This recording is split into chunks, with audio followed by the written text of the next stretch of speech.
لقد كفر الذين قالوا إن الله هو المسيح ابن مريم قل فمن يملك من الله شيئا إن أراد أن يهلك المسيح ابن مريم وأمه ومن في الأرض جميعا ولله ملك السماوات والأرض وما بينهما يخلق ما يشاء والله على كل شيء قدير وقالت اليهود والنصارى نحن أبناء الله وأحباؤه قل فلم يعذبكم بذنوبكم بل أنتم بشر ممن خلق يغفر لمن يشاء ويعذب من يشاء ولله ملك السماوات والأرض وما بينهما وإليه المصير يا أهل الكتاب قد جاءكم رسولنا يبين لكم على فترة من الرسل أن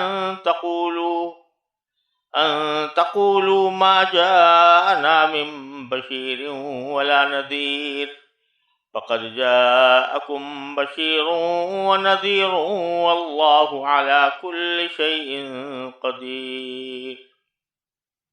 ان آیات کریمہ کا ترجمہ یہ ہے، یہ سورہ مائدہ کی آیات ہیں، آیت نمبر 17 سے اور آیت نمبر 19 تک آیتیں پڑھی گئی ہیں۔ ان کا ترجمہ یہ ہے، اے اہل کتاب، تمہارے پاس ہمارے پیغمبر آ گئے ہیں جو کتاب یعنی تورات اور انجیل کی بہت سی ان باتوں کو کھول کھول کر بیان کرتے ہیں جو تم چھپایا کرتے ہو، اور بہت سی باتوں سے درگزر کر جاتے ہیں۔ تمہارے پاس اللہ کی طرف سے ایک روشنی آئی ہے اور ایک ایسی کتاب جو حق کو واضح کر دینے والی ہے، جس کے ذریعے اللہ ان لوگوں کو سلامتی کے راہیں دکھاتا ہے جو اس کی خوشنودی کے طالب ہیں، اور انہیں اپنے حکم سے اندھیریوں سے نکال کر روشنی کی طرف لاتا ہے اور انہیں سیدھے راستے کی ہدایت عطا فرماتا ہے۔ جن لوگوں نے یہ کہا ہے کہ اللہ ہی مسیح ابن مریم ہے، وہ یقیناً کافر ہو گئے ہیں۔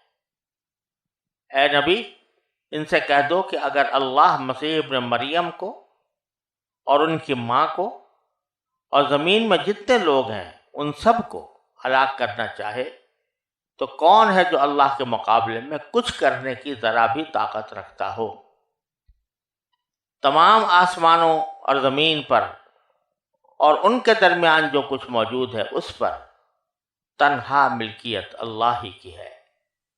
وہ جو چیز چاہتا ہے پیدا کرتا ہے، اور اللہ ہر چیز پر پوری قدرت رکھتا ہے۔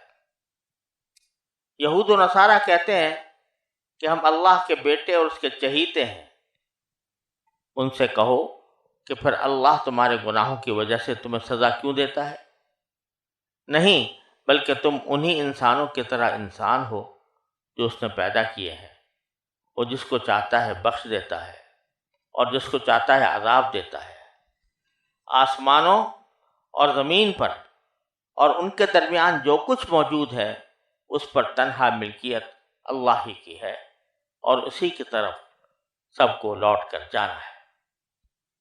اے کتاب والو، تمہارے پاس ہمارے پیغمبر ایسے وقت دین کی وضاحت کرنے آئے ہیں جب پیغمبروں کی آمد رکی ہوئی تھی، تاکہ تم یہ نہ کہہ سکو کہ ہمارے پاس نہ کوئی خوشخبری دینے والا آیا، نہ کوئی جہنم سے ڈرانے والا آیا۔ لو، اب تمہارے پاس خوشخبری دینے والا اور ڈرانے والا آ گیا، اور اللہ ہر بات پر پوری قدرت رکھتا ہے۔ پیچھے اہل کتاب کو مشفقانہ انداز میں، نصیحت کے انداز میں دعوت دی گئی تھی کہ وہ رسول کریم صلی اللہ علیہ وسلم کی رسالت پر ایمان لائیں اور آپ کی اطاعت کریں، اور اس کو سلامتی کا راستہ قرار دیا گیا تھا۔ اب بتایا جا رہا ہے کہ ان میں سب سے بڑی خرابی کیا ہے جس کی وجہ سے ان کو صحیح راستے پر آنے کی دعوت دی جا رہی ہے۔ تو یہ فرمایا کہ لقد کفر الذین قالوا ان اللہ هو المسیح ابن مریم، وہ لوگ کافر ہو گئے ہیں جنہوں نے یہ کہا ہے کہ اللہ تو مسیح ابن مریم ہی ہے، یعنی مسیح ابن مریم علیہ السلام کو وہ خدا مانتے ہیں۔ عیسائیوں کے بہت سارے فرقے تھے، اور حضرت عیسیٰ علیہ السلام کا کیا مقام تھا اس کے بارے میں اتنے زیادہ فرقوں میں اختلافات تھے کہ ہر ایک فرقہ اس کی مختلف تشریح کرتا تھا، یہاں تک کہ ایک مستقل علم کی بنیاد پڑ گئی جس کا نام ہے کرسٹولوجی، یعنی حضرت مسیح علیہ السلام کی حقیقت بیان کرنے کے لیے جو مختلف نظریات سامنے آئے وہ اس علم میں بیان کیے جاتے ہیں، ہر ایک اپنے موقف کی کچھ دلائل پیش کرتا ہے۔ تو ان میں سے ایک فرقہ وہ تھا جو یہ کہتا تھا کہ مسیح ابن مریم بذات خود خدا ہے۔ ایک تو وہ تھا نا کہ جو کہتے ہیں کہ خدا تین ہیں، تین میں سے تین اقنوم ہیں، اور ان میں سے ایک حضرت مسیح علیہ السلام ہے، ایک باپ ہے، ایک بیٹا ہے، ایک روح القدس ہے۔ بات کہتے ہیں باپ ہے، بیٹا ہے، مریم علیہ السلام ہے۔ ایک تو وہ یعنی اس طرح تین حصے کرتے تھے۔ بعض لوگ وہ تھے کہ جو براہ راست یہ کہتے تھے کہ ہے ہی خدا یہ، یعنی وہ تین کے تکلف میں نہیں پڑتے تھے بلکہ براہ راست حضرت مسیح علیہ السلام کو خدا کہتے تھے۔ تو یہاں ان کا ذکر ہے۔ وہ جو کہتے تھے کہ تین میں سے ایک ہیں، ان کا آگے ذکر آنے والا ہے، لقد کفر الذین قالوا ان اللہ ثالث ثلاثہ، لیکن یہاں ذکر ہے ان کا جو خدا مانتے ہیں، حضرت مسیح ابن مریم۔ اگرچہ خدا وہ بھی مانتے ہیں جو تثلیث کے قائل ہیں، لیکن وہ کہتے ہیں کہ تثلیث جو ہے اس کا ایک حصہ اقنوم وہ عیسیٰ علیہ السلام ہے۔ بہرحال دونوں طرح، چاہے حضرت مسیح ابن مریم علیہ السلام کو براہ راست خدا کہا جائے یا تین اقنوموں میں سے ایک اقنوم قرار دے کر خدا کہا جائے، دونوں ہی صورتیں کفر کی ہیں۔ تو اللہ تعالیٰ نے فرمایا کہ یہ جو لوگ یہ کہتے ہیں وہ کافر ہو گئے۔ اور دیکھو اللہ تبارک و تعالیٰ نے یہاں ایک تو ان کے کافر ہونے کا ذکر فرمایا، اور کافر ہونے کی واضح دلیل خود اسی جملے میں موجود ہے، وہ یہ کہ وہ مسیح ابن مریم کہتے ہیں، مسیح جو مریم کے بیٹے ہیں۔ تو آپ ذرا سوچئے کہ جب خود اعتراف کر رہا ہے انسان کہ یہ کسی خاتون کے بیٹے ہیں، مریم کے بیٹے ہیں، تو یعنی یہ کہ وہ اپنی پیدائش میں ماں کے محتاج ہوئے، ماں کے ذریعے پیدا ہوئے۔ تو جو شخص اپنی پیدائش ہی بغیر ماں کے نہ کر سکتا ہو، وہ خدا کیسے ہو سکتا ہے؟ تو مسیح ابن مریم فرما کر یعنی اسی ان کے دعوے کے اندر جو تضاد ہے اور اس میں ان کے دعوے کی تردید ہے، وہ یہ ہے کہ مریم کے بیٹے ہیں۔ یعنی ایک تو یہ کہ جو آدمی اپنی ماں کا محتاج ہو پرورش میں، تو وہ کیسے خدا بن سکتا ہے؟ دوسرا یہ کہ ماں بہرحال بیٹے سے افضل ہوتی ہے، بیٹے کو اس کی تعظیم کرنی ہوتی ہے، تکریم کرنی ہوتی ہے، بیٹے کے ماں کے پاؤں تلے جنت ہوتی ہے، اس کی خدمت کرنی ہوتی ہے۔ تو ایک تو اس کے پیٹ سے ایک خدا پیدا ہو گیا، اب خدا ایسا ہے کہ جس کو اس کے پاؤں دبانے ہیں، اس کی خدمت کرنی ہے، تو خدا خادم ہے کہ مخدوم ہے؟ اس لیے اس جملے ہی کے اندر اللہ تبارک و تعالیٰ نے ان کی تردید فرما دی کہ ان اللہ هو المسیح ابن مریم، وہ کہہ رہے ہیں وہ مسیح جو مریم کے بیٹے ہیں وہ اللہ ہیں. تو ایک طرف کہتے ہیں اللہ ہے، دوسری طرف کہتے ہیں بیٹے ہیں مریم کے. تو اسی سے ان کی تردید فرما دی. آپ باری تعالیٰ فرماتے ہیں کہ تم تو کہہ رہے ہو کہ مسیح ابن مریم خدا ہیں، اور انہی میں بعض لوگ وہ بھی کہتے تھے کہ مسیح علیہ السلام بھی خدا ہے، مریم بھی خدا ہے. تو اس کے جواب میں فرمایا کہ فَمَن يَمْلِكُ مِنَ اللَّهِ شَيْئًا إِنْ أَرَادَ أَن يُهْلِكَ الْمَسِيحَ ابْنَ مَرْيَمَ وَأُمَّهُ وَمَنْ فِي الْأَرْضِ جَمِيعًا. اگر یہ خدا ہیں تو یہ بتاؤ کہ اللہ تبارک و تعالیٰ کو کون روکنے والا ہے کہ اگر وہ مسیح ابن مریم کو یا ان کی والدہ کو یا ان کے علاوہ زمین میں جتنے لوگ ہیں ان سب کو ہلاک کرنا چاہے، تو کون ہے جو اللہ کے مقابلے میں کچھ کرنے کی ذرا بھی طاقت رکھتا ہو؟ اگر یہ خدا ہوتے تو پھر کیسے اللہ تعالیٰ ان کو ہلاک کر سکتا تھا؟ تو پہلی بات تو ہے کہ مریم علیہ السلام تو جس وقت یہ آیت نازل ہو رہی ہے وہ تو وفات پا ہی چکی تھی. اگر وہ خدا ہوتی تو کیسے ان کی وفات ہوتی؟ اور مسیح ابن مریم علیہ السلام جو ہے وہ اگرچہ اس وقت ان کو وفات نہیں ہوئی، وہ آسمان پر ہیں، لیکن ایک وقت آئے گا کہ وہ بھی وفات پائیں گے. تو اگر وہ خدا ہوتے تو پھر وفات کیسے ہوتی؟ اور جب خدا کی والدہ کا انتقال ہو گیا تو خدا کا انتقال ہونے میں کیا تعجب ہو سکتا ہے؟ اللہ تبارک و تعالیٰ ان کو بھی کسی وقت وفات عطا فرمائیں گے. اور وجہ اس کی یہ ہے کہ للہ مالک السماوات والارض وما بینہما، آسمانوں اور زمین کی جتنی سلطنت ہے وہ سب اللہ ہی کی ہے. تو وہ حضرت مسیح کو بھی وفات دے گا اور حضرت مریم کو وفات دے چکا. یخلق ما یشاء، وہ جو چاہتا ہے پیدا کرتا ہے. تو حضرت مسیح علیہ السلام کو پیدا کیا تھا، اور ان کو اس لیے پیدا کیا تھا تاکہ وہ اللہ کے رسول بن کر آئیں اور لوگوں کو ہدایت کا راستہ دکھائیں، اور ایسا ہی انہوں نے کیا. اور انجیل ان کے اوپر نازل کی گئی. واللہ علی کل شیء قدیر، اور اللہ تعالی ہر چیز پر قادر ہے. جب ہر چیز پر قادر ہے تو حضرت مسیح علیہ السلام کو اپنے وقت پر وفات دینے پر بھی قادر ہے، اور حضرت مریم کو اپنے وقت پر بھی وفات دینے پر بھی قادر ہے. پھر آگے یہود و نصارہ کے گھمنڈ کی اللہ تعالیٰ نے تردید فرمائی ہے. فرماتے ہیں وقالت الیہود والنصارى نحن ابناء اللہ واحباؤہ. ان کی بدعملیوں کا ایک سبب یہ بھی ہے کہ انہوں نے اپنے آپ کو ایک گھمنڈ میں مبتلا کر رکھا ہے. وہ گھمنڈ یہ ہے کہ دونوں یہ کہتے ہیں، یہودی اور نصارہ، کہ ہم اللہ کے بیٹے ہیں اور اس کے محبوب ہیں. اللہ کے بیٹے اور ان کے محبوب ہیں. اور اس کا مطلب وہ یہ سمجھتے تھے کہ ہم جو کچھ بھی کرتے رہیں بیٹا ہونے کی وجہ سے ہم سے کوئی بات پوچھ نہیں ہوگی. ہم چونکہ اللہ کے محبوب ہیں لہذا اللہ تبارک و تعالی ہمیں کوئی خاص سزا نہیں دے گا.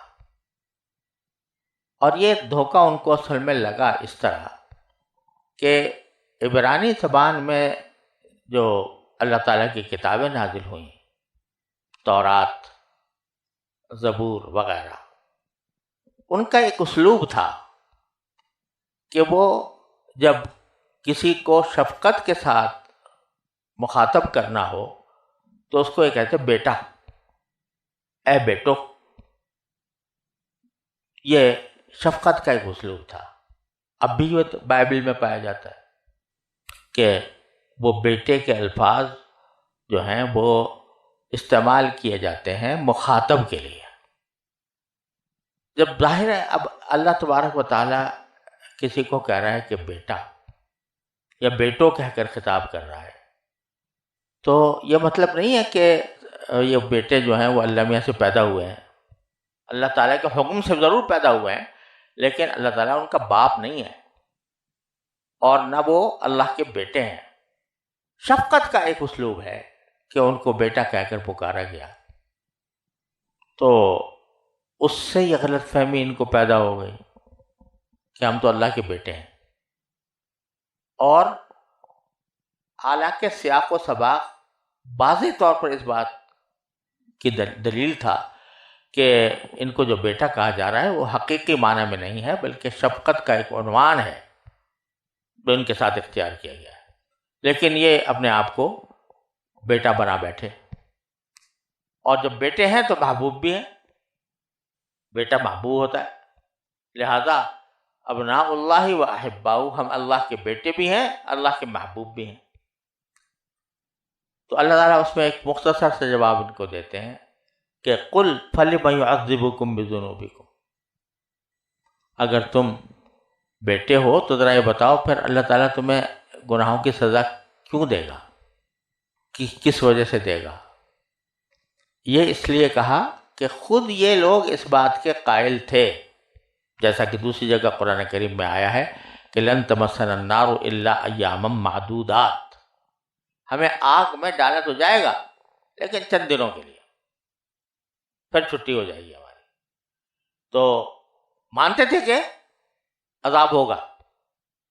تو اللہ تبارک و تعالیٰ فرماتے ہیں کہ اگر یہ بات ہے کہ تم میرے بیٹے اور میرے محبوب ہو اور اس کی وجہ سے تمہیں سزا نہیں ہوگی، تو تم نے خود جو اقرار کیا ہے کہ ہاں اللہ تعالیٰ ہمارے گناہوں کی کچھ سزا دے گا کچھ دنوں کے لیے، اور لن تمسنا النار الا ایاما معدودات، ہمیں چند دنوں کے لیے آگ چھوئے گی، پھر اس کے بعد ہمیں چھٹی مل جائے گی۔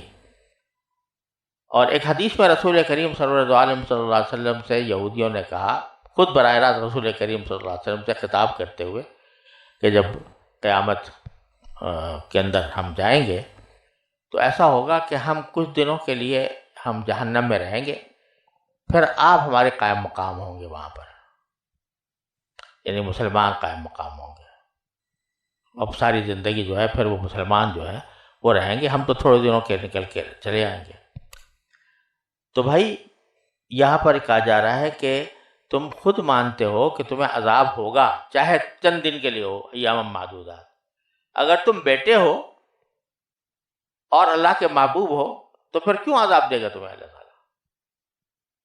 یہاں سوال یہ پیدا ہو سکتا ہے کہ بعض اوقات باپ بیٹے کو عذاب دیتا ہے، تکلیف دیتا ہے، سزا دیتا ہے، تو وہ سزا ایک تعدیب کے لیے ہوتی ہے، اس کے ادب سکھانے کے لیے ہوتی ہے، تاکہ وہ آئندہ پرہیز کرے، یہ ہوتا ہے نا۔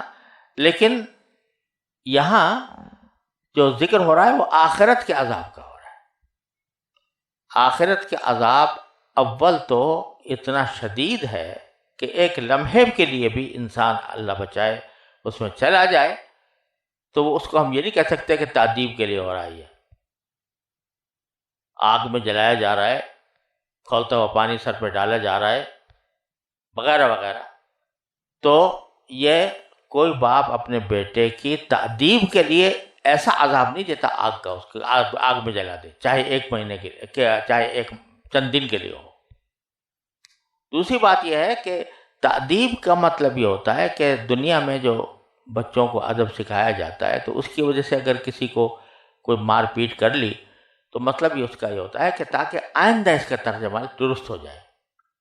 اب آخرت میں تو آئندہ درست ہونے کا کوئی سوال نہیں، وہ وہاں وہ دارالعمل نہیں ہے، وہ دارالجزا ہے، عمل تو ختم ہو جاتا ہے مرنے کے ساتھ۔ تو اب اگر آخرت میں کوئی سزا دی جا رہی ہے تو اس کا یہ مطلب نہیں ہو سکتا کہ وہ آئندہ زندگی ان کی بہتر ہو جائے، پھر تو زندگی آنی ہی نہیں ہے دوبارہ دنیا والی زندگی۔ اس لیے یہ احتمال نہیں ہے کہ یہاں جو عذاب دیا جائے گا ان کو وہ ادب سکھانے کے لیے دیا جائے گا اور ان کے حالات کو آئندہ بہتر بنانے کے لیے دیا جائے گا۔ تو عذاب تو ہوگا، تو عذاب ہی ہے۔ اگر تم بیٹے ہو اور محبوب ہو تو اللہ تعالیٰ تمہیں کیوں عذاب دے گا؟ بل انتم بشر ممن خلق، بلکہ تم ایسے ہی بشر ہو جیسے کہ اللہ تعالیٰ نے اور دوسرے بشروں کو پیدا کیا ہے، جیسے انسانوں کو پیدا کیا ہے۔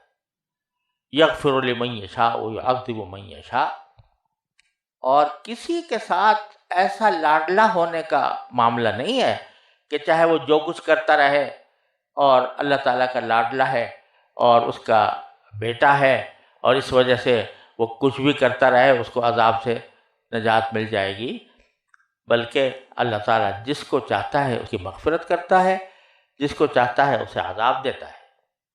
تو یہ کسی کے لاڈلے ہونے کی وجہ سے اس کو عذاب سے نہیں بچایا جا سکتا۔ حضرت ابراہیم علیہ السلام کتنے جلیل القدر پیغمبر ہیں، زندگی بھر دعا کرتے رہے کہ اللہ میرے باپ کی مغفرت فرما دے، لیکن آزر ان کا باپ جو ہے وہ آخرکار عذاب ہی میں مبتلا ہوا۔ تو یہ کسی کے لاڈلے ہونے کی وجہ سے کوئی عذاب ٹل نہیں سکتا اگر انسان کفر اور شرک کا ارتکاب کر رہا ہو۔ وَلِلَّهِ مُلْكُ السَّمَاوَاتِ وَالْأَرْضِ وَمَا بَيْنَهُمَا، اور اللہ ہی کے لیے ہے سلطنت آسمانوں اور زمین کی اور ان تمام چیزوں کی جو آسمان و زمین کے درمیان ہیں۔ وَإِلَيْهِ الْمَصِيرُ، اور اسی کی طرف دوبارہ لوٹ کر جانا ہے، ہر ایک انسان کو جانا ہے۔ یہاں قرآن کریم نے ابھی 3 سطروں پہلے بھی کہا تھا وَلِلَّهِ مُلْكُ السَّمَاوَاتِ وَالْأَرْضِ، کہ اللہ ہی کے لیے سلطنت آسمان و زمین کی، اور یہاں پھر دوبارہ فرمایا ہے کہ اللہ ہی کے لیے ایسا آسمان و زمین کی سلطنت۔ ایک تو یہ تاکید بھی ہے پہلے بات کی، دوسرا یہ ہے کہ پہلے یہ فرمایا تھا کہ جس کو چاہتا ہے پیدا کرتا ہے، اس کے لیے فرمایا تھا کہ اس کی زمین و آسمان کی سلطنت اسی کی ہے، جس کو چاہے پیدا کر دے، جس طرح چاہے پیدا کر دے۔ اور یہاں ذکر ہے کہ جس کو چاہے عذاب دے اور جس کو چاہے اس کی مغفرت کرے۔ تو اللہ تبارک و تعالی جس کی مغفرت کرنا چاہتا ہے تو کوئی اس کو روکنے والا نہیں، اگر کسی کو عذاب دینا چاہتا ہے تو عذاب بلا وجہ نہیں دیتا، اس کی کرتوت کی وجہ سے دیتا ہے، تو اگر اس کو عذاب دے رہا ہے تو وہ اس کی مشیت کا تقاضا ہے، کیونکہ آسمان و زمین کی ساری ملکیت اسی کی ہے۔ جب آسمان کے زمین کی ساری چیزیں اسی کی ملکیت ہیں تو جیسے ایک مالک کو اپنی ملکیت پر پورا تصرف کرنے کا حق حاصل ہوتا ہے، اسی طرح اللہ تبارک و تعالیٰ کو اپنی مخلوق پر پورا تصرف کرنے کا حق حاصل ہے۔ پھر آگے دوبارہ اللہ تبارک و تعالیٰ پھر شفقت اور نرمی کے ساتھ دوبارہ دعوت دیتے ہیں کہ یا اہل الکتاب قد جاءکم رسولنا، اہل کتاب تمہارے پاس ہمارے رسول آ گئے ہیں۔ وہ کیسے رسول ہے کہ یبین لکم علی فترۃ من الرسول، جو تمہارے سامنے حقائق کو واضح کر رہے ہیں۔ ایسے وقت توحید کے بے شک مکلف تھے، کیونکہ توحید ایسی چیز ہے کہ اس کے سمجھنے کے لیے کسی رسول کے آنے کی ضرورت نہیں ہے، بلکہ انسان کی فطرت کا تقاضا ہے کہ وہ اللہ کو ایک سمجھے۔ تو جو لوگ اللہ کو ایک مانتے تھے وہ باقی احکام کے مکلف نہیں تھے، یعنی اگر فرض کرو انہوں نے شراب پی تو پی، اس کے اوپر کوئی مواخذہ نہیں ہوگا، الیاذ باللہ کوئی اور گناہ کا کام کیا تو کر لیا، اس پر کوئی مواخذہ نہیں ہوگا۔ کیوں؟ اس لیے کہ نبی آیا ہی نہیں تھا جس نے کہ ان کو ان احکام کی تعلیم دی ہوتی۔ البتہ توحید چونکہ ایسی چیز ہے کہ اس کے لیے رسول کے آنے کی ضرورت نہیں ہے، انسان اپنی عقل سے اس کو سمجھنا چاہیے، اس واسطے اس پر مواخذہ ہوگا۔ بہرحال یہ زمانہ ایسا تھا کہ انبیاء کرام نہیں آ رہے تھے، تو رسول کریم صلی اللہ علیہ وسلم کو اس وقت بھیجا علی فترۃ من الرسل، یعنی رسولوں کے انقطاع کے زمانے میں، جبکہ ان کی آمد رکی ہوئی تھی۔ یہ ایک احسان بتلایا کہ دیکھو ایک زمانہ ایسا گزرا ہے کہ کوئی پیغمبر کی ہدایت موجود نہیں تھی لوگوں کے پاس، ہم نے ایسے وقت میں تمہارے پاس یہ رسول بھیجے۔ اور پھر میں آگے فرما دیا کتنے پیار سے کہ ان تقولوا ما جاءنا من بشیر ولا نذیر، کہ کہیں تم یہ نہ کہو کہ ہمارے پاس تو کوئی بشیر یعنی خوشخبری دینے والا نہیں آیا تھا جنت کی، نہ کوئی نذیر آیا تھا جو ہمیں دوزخ سے ڈرائے، تو کہیں تم یہ نہ کہہ دو، اور تو تمہاری اس حجت کو ختم کرنے کے لیے ہم نے رسول بھیجے ہیں۔ یہ اتنے پیار سے بات کی جا رہی ہے جیسے کہ ماں باپ بچے کو کہتے ہیں کہ دیکھو بھائی تمہیں سمجھ، کبھی ایسا نہ ہو تم اس بعد میں یہ کہو کہ ہم نے تمہیں سمجھایا نہیں تھا۔ تو ان تقولوا ما جاءنا من بشیر ولا نذیر فقد جاءکم بشیر ونذیر، لو آ گیا تمہارے پاس، بشیر بھی آ گیا، نذیر بھی آ گیا۔ بشیر کے معنی خوشخبری دینے والا، یعنی جنت کی خوشخبری دینے والا، اور نذیر کے معنی ڈرانے والا، آگاہ کرنے والا، یعنی تمہیں جہنم کی عذاب سے ڈرا کر اس سے آگاہ کرنے والا آ گیا۔ تو اب تو مان لو، جبکہ اتنے دنوں تک فترت رہی، پھر ہم نے تمہیں ایک رسول بھیجا، تمہارا جو عذر ہے وہ ختم ہو گیا کہ ہمارے پاس تو کوئی آیا ہی نہیں تھا، تو یہ آ گئے۔ واللہ علی کل شیء قدیر، اور اللہ تعالیٰ ہر چیز پر قادر ہے۔ لہذا جب زمانہ فترت کا تھا تو ہم نے اس طرح لوگوں کو چھوٹ دے دی کہ چلو توحید کے سوا جو کچھ بھی تم کر رہے ہو مواخذہ نہیں ہوگا۔ اور اب جب کہ نبی آ گیا، رسول آ گیا صلی اللہ علیہ وسلم، تو اب اللہ تعالیٰ اس پر قادر ہے کہ تمہاری نافرمانیوں پر تمہیں عذاب دے اور آخرت میں اس کا مواخذہ کرے۔